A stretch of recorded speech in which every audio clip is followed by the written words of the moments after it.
The reason why this video is a bit delayed is because I filmed it and I literally hated how it was filmed, and my video kept cutting out because I had no space on my phone. So I had to wait until I had quiet time, I guess, to film the chapter 3, so that's why it took a really long time. And I also can't find my microphone cover. If you've been watching since the first video, I'll find it and then I'll lose it right when I'm about to, film a video. And I don't know if you're okay with how this sounds. Let me know in the comments. But yeah, also, I'm almost at 200 subscribers. What? That's crazy. Thank you guys for supporting, liking, and commenting. And let's dive in to chapter 3. And all you gotta do is lay back and take a nap. Chapter 3. I wake to sweating palms and a pang of guilt in my chest. I am lying in the chair in the mirrored room. When I tilt my head back, I see Tori behind me. She pinches her lips together and removes electrodes from our heads. I wait for her to say something about the test, that it's over, or that I did well. Although, how could I possibly do poorly on a test like this? But she says nothing, just pulls the wires from my forehead. I sit forward and wipe my palms off on my slacks. I had to have done something wrong, even if it only happened in my mind. Is that strange look on Tori's face because she doesn't know how to tell me what a terrible person I am? I wish she would just come out with it. That, she says, was perplexing. Excuse me, I'll be right back. Perplexing. I bring my knees to my chest and bury my face in them. I wish I felt like crying, because the tears might bring me a sense of release, but I don't. How can you fail a test you aren't allowed to prepare for? As the moments pass, I get more nervous. I have to wipe off my hands every few seconds as the sweat collects, or maybe I just do it because it helps me feel calmer. What if they tell me that I'm not cut out for any of the faction? I would have to live on the streets with the factionless. I can't do that. To live factionless is not just to live in poverty and discomfort. It is to live divorced from society, separated from the most important thing in life, community. My mother told me once that we can't survive alone, but even if we could, we wouldn't want to.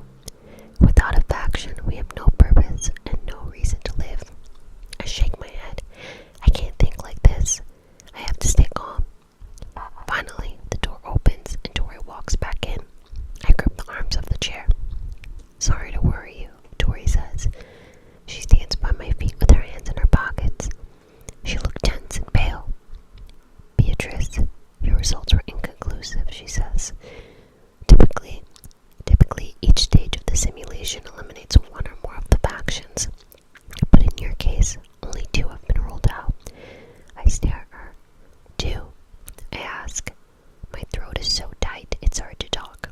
If you had shown an automatic distaste for the knife and selected the cheese, the simulation would have led you to a different scenario that confirmed your aptitude for amity. That didn't happen, which is why amity is out. Tori scratches the back of her neck. Normally, the simulation progresses in a linear fashion, isolating one faction by ruling out the rest. The choices you made didn't even allow Cantor, the next possibility, to be ruled out, so I had to alter the simulation to put you on the bus. And there, your instances upon dishonesty ruled out Cantor. She half smiles. Don't worry about that. Only the Cantor tell the truth is that one, in that one. One of the knots in my chest loosens. Maybe I'm not an awful person. I suppose that's not entirely true. People who tell the truth are the Cantor. And the abnegation, she says, which gives us a problem. My mouth falls open. On the one hand, you threw yourself on the dog rather than letting it attack the little girl, which is an abnegation-oriented response. But on the other, when the man told you that the truth would save him, you still refused to tell it. Not an abnegation-oriented response, she sighs.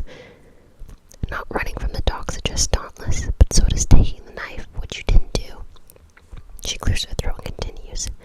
Your intelligent response to the dog indicates strong alignment with the erudite.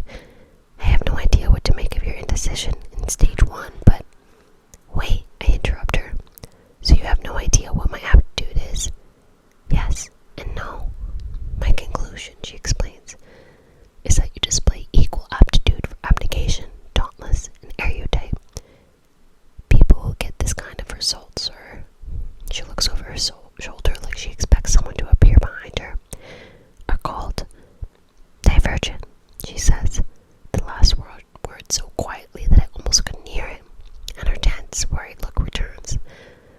walks around the side of the chair and leans in close to me.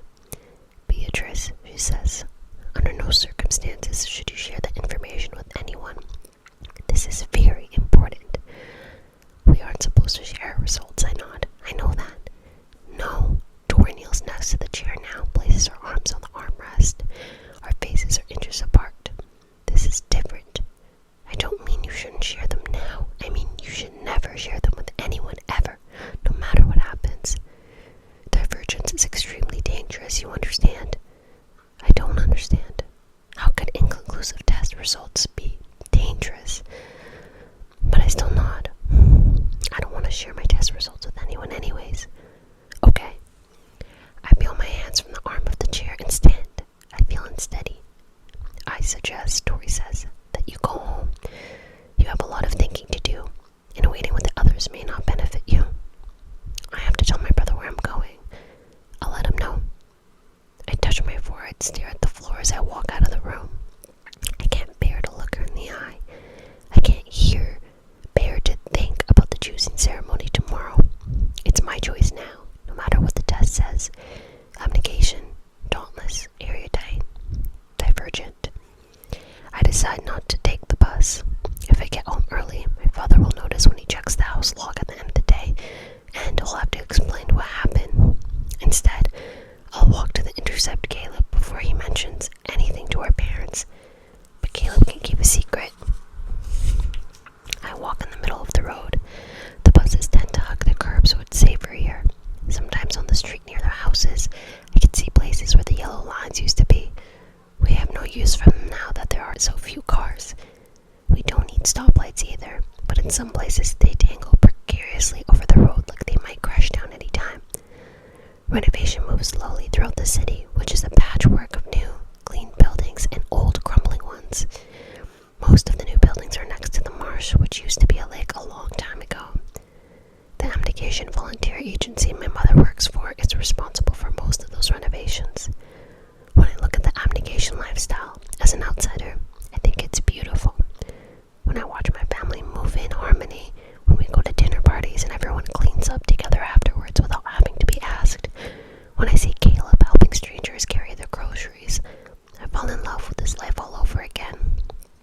It's only when I try to live it myself that I have trouble. It never feels genuine. But choosing a different faction means I forsake my family permanently. Just past the abnegation sector of the city is the stretch of the building skeletons and broken sidewalks that I now walk through. There are places where the road is completely collapsed, revealing sewer systems and empty subways that I have to be careful to avoid, and places that stink so powerfully of sewage and trash that I have to plug my nose. This is where the factionless live. Because they fail to complete initiation into whatever faction they choose, they live in poverty, doing the work no one else wants to do. They are janitors, construction workers, and garbage collectors. They make fabric and operate trains and drive buses. In return for their work, they get food and clothing. But as my mother says, not enough of either. I see a factionless man standing on the corner up ahead. He wears a ragged brown clothing, and skin sags from his jaw. He stares at me and I stare back, unable to look away. "Excuse me," he says. His voice is raspy. "Do you have something I can eat?" I feel a lump in my throat. A stern voice in my head says, "Duck your head and keep walking." "No," I shake my head. I should not be afraid of this man. He needs help and I'm supposed to help him. Yes, I say. I reach into my bag. My father tells me to keep food in my bag at all times for exactly this reason. I offer the man a small bag of dried apple slices. He reaches for them, but instead of taking the bag, his hand closes around my wrist. He smiles at me. He has a gap between his front teeth. "My, don't you have pretty eyes," he says. "It's a shame the rest of you is so plain." My heart pounds. I tuck my hand back, but his grip tightens. I smell something acrid and unpleasant on his breath. "You look a little young to be walking around by yourself, dear," he says. I stop tugging and stand up straighter. I know I look young. I don't need to be reminded. "I'm older than I look," I retort. "I'm 16. His lips spread wide, revealing a gray molar with a dark pit in his side.